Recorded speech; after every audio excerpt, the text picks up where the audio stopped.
Father's Day, a day that I hated a lot of my life, probably for about 30 plus years. It's a day that I used to call Deadbeat Awareness Day. It was a day where kids who did not have fathers knew for a fact that they did not have fathers. And now I find myself in the category of fatherhood, and I want to make sure that my daughter has the best father that a kid could ever have. Grab my purple toothbrush. Put my toothpaste on. Cowboy, since you're Wellington, you gotta put my toothbrush on. I know, hold on, I gotta get my toothbrush too.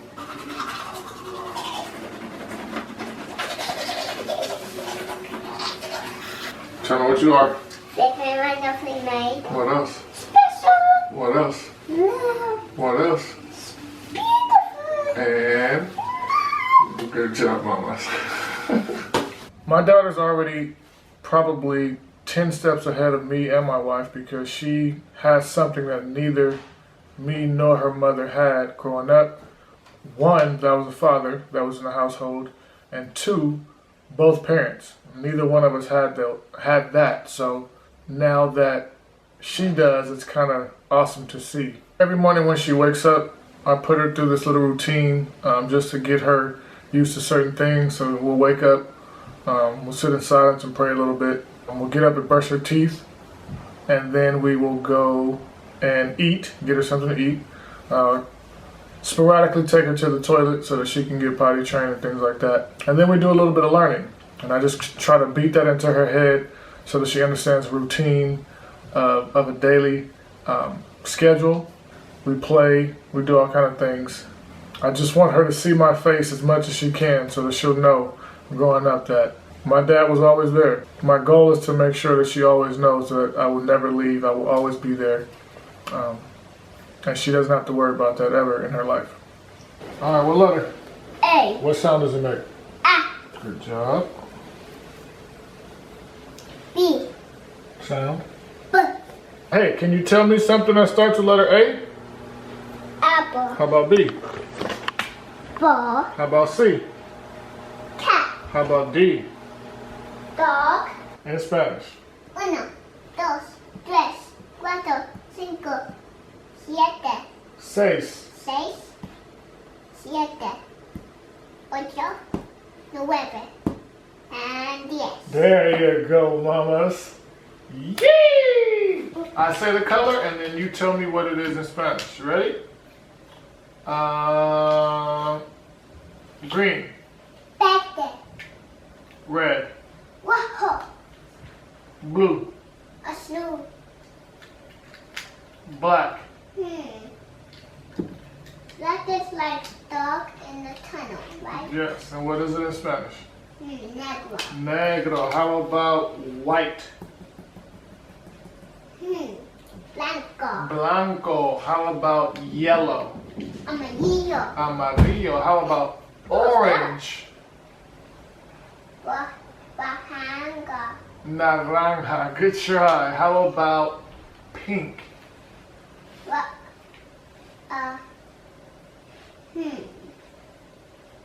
Rosado. Yes. How about gray? I know, just like you saw, and it is grease. Grease. Good job. And last one. How about brown?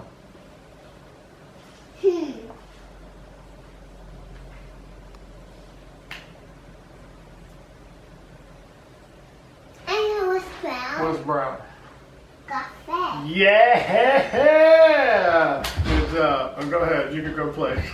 Being a father is a very overwhelming, scary, rewarding, 24-hour, 7-day-a-week job. Now that I'm older and I have my own child and, you know, I've experienced not having a father, I understand why some dudes leave. I understand. It's a trying job, and it's not like when you go to your actual job where you work several amount of hours and then you leave. This is 24 hours. So I understand it. I don't condone it, but I understand it. It's not something that you can run away from, although a lot of people do it, which is why I call it Father's Day Deadbeat Awareness. But it's a difficult job. But you have to understand it's rewarding, and that is a piece of you that you're leaving behind. And as difficult as the job is at times, you have to understand that the success or the failures that your child will endure as they get older, 95% of it will be on us. So I want to make sure that my daughter always knows that Daddy was there. Daddy helped me through this. He helped me through that. He helped me overcome certain things. He never left. He told me that he loved me every day. He hugged me every day. He gave me 1,000,000 kisses on my cheek, even though I didn't want him to kiss me sometimes. I want her to always know that, so that when she's successful and I just look back at the fact that I didn't even want to have kids at one point, it just makes me happy. Say hi, Mama. Say hi.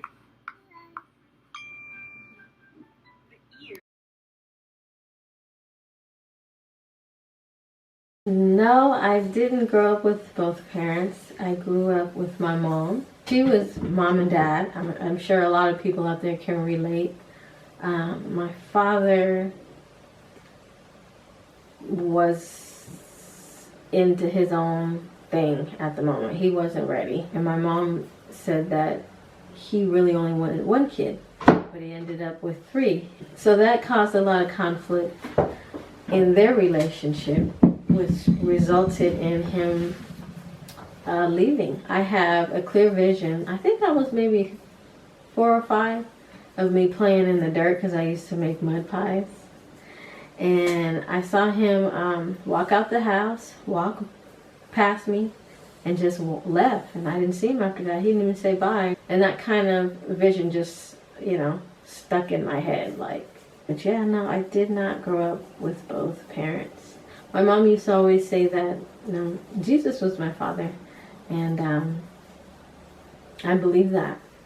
I also did not grow up with both parents, just like Tina. My mom was mom and dad pretty much all my life. It was just her for the most part. We saw guys come and go. Kind of got it in my head that none of them were ever going to stay anyway, so it was just us, me, my 2 sisters and brother, and my mom, and we just, thugged it out as long as we could.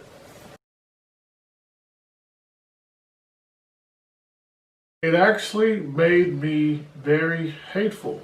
I had a lot of hatred, rejection, resentment, like I didn't matter, like no one cared about me because I didn't have a father. Wrote a book about it. Here it goes. Here it goes. It's called Father While Fatherless. It just explains, the pain and stuff that I felt by not having a father. It was I don't want to say it was traumatic, but I did hold on to things up through my 30s. Like literally, I was a grown man when I realized that it was hurting me that I did not have a father.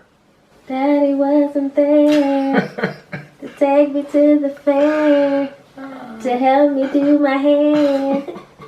Daddy wasn't there. I know.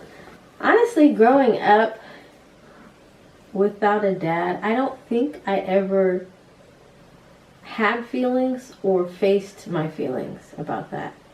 I was a little girl, so my mom seemed to be enough. She told me how beautiful I was, and I believe that, despite what my 10-year-old pictures say. I believed it. Why are you laughing so hard? So, I had a good childhood, I had my brothers, my sisters. We had so much fun. We loved the Lord, and He loved us. Not to say that anything could take the place of a physical dad, but if I did have any type of feelings or anything, I didn't address them. Maybe I suppressed them, and I felt fine. I couldn't grasp what it would be like to actually have a good dad or a dad to raise us. I know there were plenty of times where we didn't have enough money and things like that, but I don't think, and maybe this is something that I will regret because it might come out later, but I don't think it affected me in the way it affected Mike. So.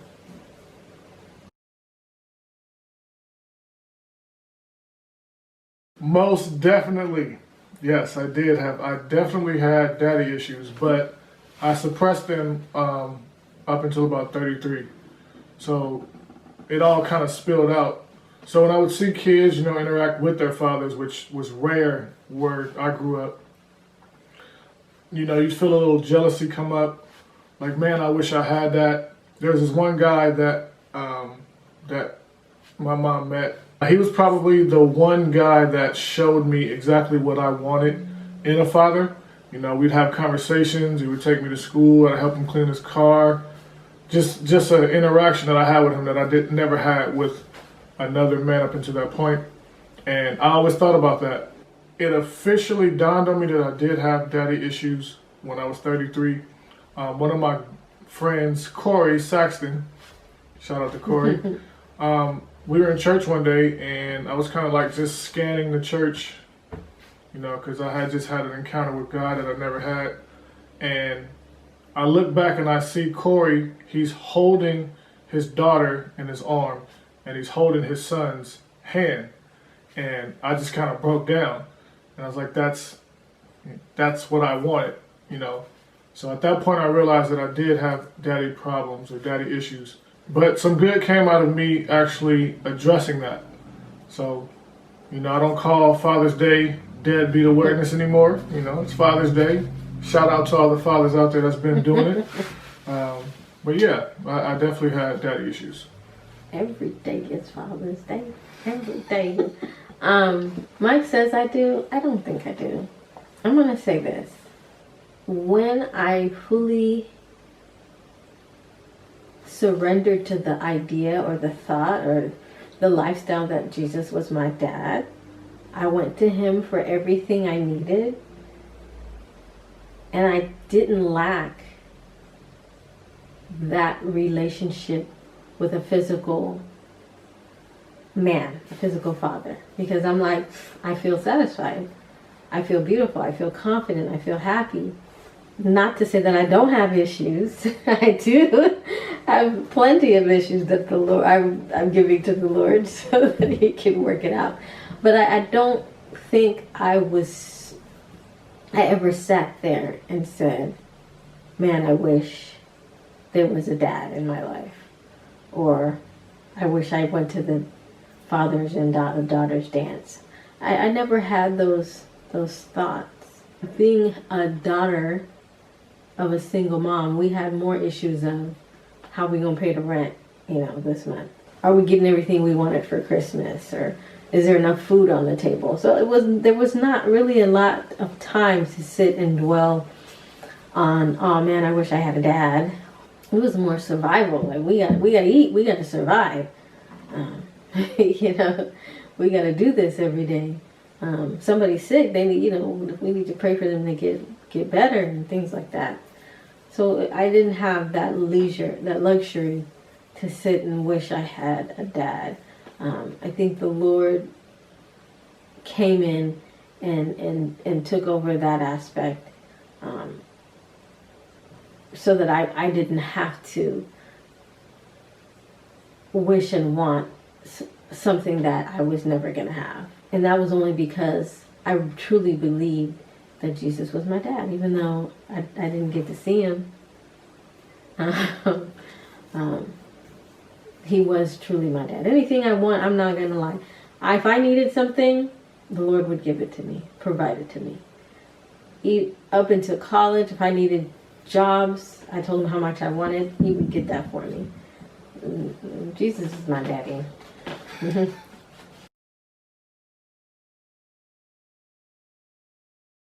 I think, obviously, the Lord created a man and a woman to consummate and have children. So that family unit is very important. to raise a child from a female and a male perspective, and putting Christ centered in that just completes that whole, ring and the circle of a family unit. Though I didn't have both parents, and I think I turned out pretty okay, I think that it is so crucial that a mom and a dad stay together, work on their marriage through Christ, to be there for their children, because children are so influential. And not everyone's going to handle having just a mom or having just a dad well. So a lot of people handle it different ways, and people grow up with daddy and mommy issues. And if that can be prevented, I recommend to prevent that. Loving this child and building up this next generation to be able to be the best that they could be in this life. Just my little one, whenever Mike and I hug, she wants to jump in the hug, and she calls it junk hug. Let's do a junk hug. She lights up. She loves hanging out with us, being around both of us. And if he's at work, she's like, Mommy, where's Cowboy? Because she calls him Cowboy. And you could tell, even though she can't really articulate how important it is that we're both there with her, you could tell it's means the world to her right now.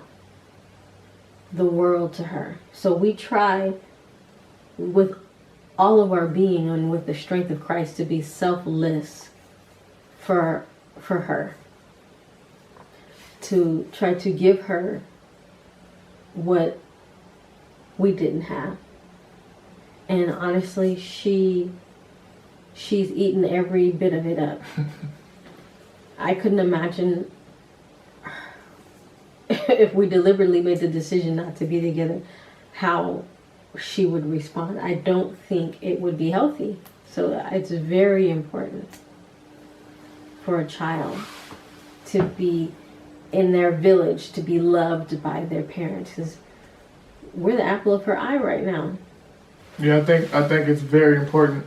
One, because like Tina said, she does light up, and when I see those two interact together, I just sit there and I smile, and I'm actually looking at them like I'm a crazy person, but I'm just like, wow, this is a beautiful thing that I get to actually witness my wife and my daughter love on each other while I sit there and watch. It's a beautiful thing. I also think it's great because, especially if you have a daughter, when the mother and the father are together, the daughter's actually witnessing firsthand what it's like for a man to love a woman. Right. So if she sees that every single day, she's going to know exactly how she needs to be treated, how she should allow a guy to treat her when she does get older and decide to hop into a relationship. I want my daughter to say, you need to be like my dad. And if you're not, then kick rocks, bro. Deuces. Not having a dad in our lives, we're kind of going on the fly. We're learning as we go.